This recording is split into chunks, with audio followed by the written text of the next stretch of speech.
It was 2 o'clock in the afternoon, and the captain of the Princess Victoria ferry had no choice left but to give a desperate order.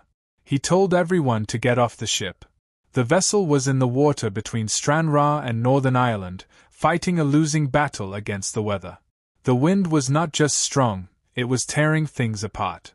Up north in Scotland, the gusts were hitting speeds of 126 miles per hour. That speed was the highest wind ever recorded at Costa Hill in the Orkney Islands. The power of the wind was snapping trees in two and ripping roofs right off buildings. Out at sea, the ferry could not survive. There were 179 people on that boat, including the crew and the passengers. Sadly, 133 of them would never go home again. They were the very first people to die from a storm that was actually just getting started. While this tragedy was happening at sea, a massive danger was moving south down the North Sea. A huge surge of water was growing. Winds with the strength of a hurricane were shoving the ocean water southward. This force was stacking the water up, making it higher and higher. There were three things happening at the same time to make this worse. First, there was low pressure in the air. Second, the spring tides were coming in. Third, those hurricane winds were pushing it all. In some spots, the sea level rose more than 18 feet higher than it normally would be. It was like a giant wall of water, and it was moving faster than a person could run. This deadly wave was heading directly for the east coast of Britain. We tell these stories so that the victims are never forgotten. If you want to help us keep history alive, please click the like button and subscribe to the channel. The scariest part was that almost nobody on land knew it was coming. Most people were asleep in their beds. It was the night of January 31st, 1953. The date is famous now, but back then, it was just a Saturday. Earlier that day, people did normal things. They went to pubs, which were full of people. Fish and chip shops were busy with customers. Families sat by their fireplaces and listened to the radio. It seemed like a standard winter night on the coast. There had been some warnings, but they didn't work well enough. On Friday, January 30th, the Meteorological Office did say that a bad weather system was forming. They warned about low pressure and strong winds. However, people heard warnings like that all the time. They didn't think this one would be any different. Also, technology wasn't as good as it is today. Not many people had televisions. Most radio stations stopped broadcasting for the night, so no news could get through. The telephone lines, which could have been used to warn people, were about to be knocked down by the storm itself. This wasn't just a flood, the sea was attacking the land. Britain was still tired from the war and was still trying to rebuild itself. The country was not ready for this. In some towns, like Canvey Island in Essex, the police tried very hard to warn the people living there. But by the time they turned on the sirens, it was too late for a lot of people. The water hit around midnight. It smashed into the coast in a line. First it hit Lincolnshire, then it moved to Norfolk, then Suffolk, and finally Essex. There were walls built to hold back the sea, but they had been there for decades and weren't strong enough. They just disappeared when the water hit them. The ocean broke through the defenses in over 1,200 different places. Each time the wall broke, millions of gallons of freezing cold seawater rushed into the towns where people were sleeping. In a place called Mablethorpe, the waves were so big they crashed 3 meters onto the land. In Hunstanton, the sea wall fell down. People woke up and realized their houses were filling up with water. It happened so fast that by the time some people got to their stays, the water was already up to their chest. One of the worst places to be was Canvey Island. This was a low piece of land in the Thames estuary. About 11,000 people lived there.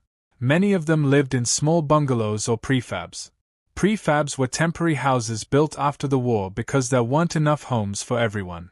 Just after midnight, the sea wall at Small Gaines Creek broke open. The water rushed across the island incredibly fast. People didn't have time to react. In just a few minutes, entire streets were covered by 6 feet of freezing water. It was a nightmare scenario. Children who were 5 years old drowned right in their beds. Older couples got trapped upstairs in their homes. They looked down and watched the water rising, realizing they had nowhere else to go. The prefab houses were not built to handle this kind of power. Some of them just lifted up off the ground and floated away. Others just collapsed completely. That single night on Canvey Island, 58 people lost their lives. Before the sun even came up, families lost mothers, fathers, grandparents, and kids. Further down the coast, in a village called Jaywick, things were also terrible. Jaywick was a small place right on the shoreline. It was mostly made of wooden holiday homes that people had turned into permanent houses.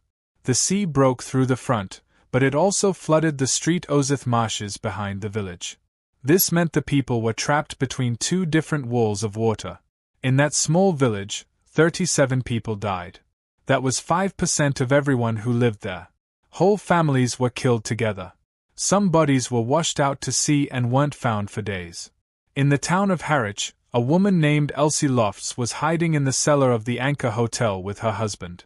Suddenly, they heard a noise. It was a loud roar, unlike anything they had heard before. The outer door of the cellar exploded inwards. A massive rush of water hit them with the power of a moving train. The water was so strong it lifted Elsie up. She found herself at the top of the stairs without even touching the steps. The sheer weight of the water carried her. But behind her, the door slammed shut. Her husband was still down there, trapped in the cellar. Elsie stood in the dark screaming his name, but the water just kept coming up. This horror was happening all along the East Coast. People woke up terrified and tried to scramble to safety. But many of them simply didn't make it. On Foulness Island, located in the Thames estuary, the residents woke up to a shocking sight. Their world had turned into an ocean. When a light aircraft pilot flew over the island on Sunday morning, he sent a scary message over the radio. He said there were no signs of life. From the air, it looked like the island had just disappeared under the water. Luckily, most of the people there were actually still alive. They were hiding in their attics or holding onto their rooftops. They were freezing cold, but they had survived. However, not everyone was safe. A policeman from the War Department and 2 women drowned that night. Rescuers only found their bodies days later when the water finally went down. Tragedy struck other places too. In Felixstowe, Suffolk, the wooden prefab houses in the West End area flooded. In that one spot, 41 people died. In Harwich, 8 people drowned.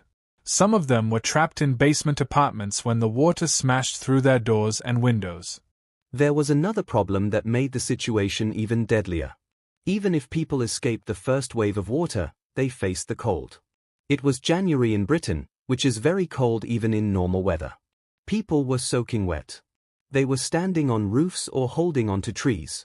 The wind was howling around them in the middle of the night. The human body simply could not handle that kind of cold. Hypothermia started to kill people even when it looked like they might be rescued. Despite the darkness and the fear, regular people started acting like heroes. Police officers walked into freezing water up to their chests to carry children and old people to safety. Firemen took boats down streets that were now rivers. They smashed windows to get to families trapped inside houses. On Canvey Island, one local fireman decided to ignore his orders. He turned on the air raid siren. This noise woke up hundreds of people who might have drowned while they were sleeping. Neighbors helped each other too. They made human chains, passing children from hand to get them to higher ground. Strangers let people they didn't know into their homes. They gave them dry clothes, blankets, and tea. In Lincolnshire, 2 police officers named Leonard Deptford and Charles Lewis showed amazing bravery. They worked all night pulling people out of the water. Lewis actually jumped out of an upper window to save an elderly couple who were being swept away by the current. He kept working for hours until he finally found a phone that worked to call for help. Both of these men were later given George medals for what they did. When the sun came up on Sunday morning, people could finally see how bad the disaster was. Entire towns were underwater. Bodies were floating in the streets. Thousands of people were homeless. They stood there in whatever clothes they had grabbed, watching their lives wash away. Canvey Island looked like a big lake with just the tops of roofs showing. The village of Jaywick was basically gone. The government started a huge rescue mission. It was called Operation King Canute. It was the biggest rescue operation in Britain during peacetime. By February 12, there were 30,000 emergency workers helping out. The Royal Air Force flew planes over the area to take photos and map the damage. They took over 20,000 pictures. Army trucks drove through flooded streets while soldiers shouted to find survivors. Boats went between houses to check for anyone left behind. In the end, over 30,000 people had to leave their homes along the east coast. Many of them had nowhere to go. Schools, churches, and village halls turned into shelters. Families huddled under army blankets and drank soup from field kitchens.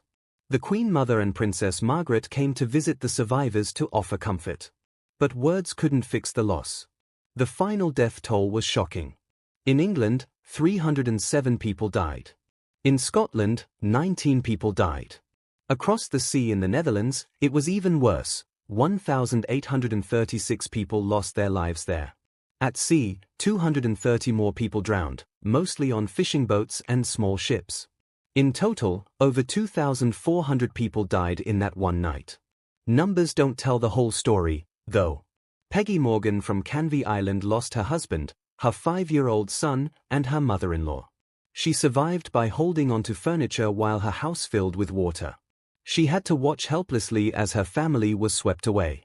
The damage to the country was huge. Over 24,000 homes were destroyed or badly damaged. Saltwater flooded 160,000 acres of farmland, making the soil unusable for years. Thousands of farm animals drowned. Power stations, railways, and roads were knocked out. The cost was £50 million back then, which is over £1 billion today. After the water went down, people asked hard questions. Why were there no warnings? Why did the sea walls fail? The answers were tough to hear. Britain was poor after the war. Sea defenses were damaged during the war and never fixed properly. There was no warning system in place. But Britain learned from this. The Met Office took charge of flood warnings. Sea walls were made stronger and higher. New rules banned building houses in dangerous areas. The most important change was the plan for the Thames Barrier to protect London. It was finished in 1982. The Netherlands also built a massive system called the Delta Works. When another surge hit the east coast in 2013, exactly 60 years later, the defenses worked. No one died. The hard lessons from 1953 had finally paid off.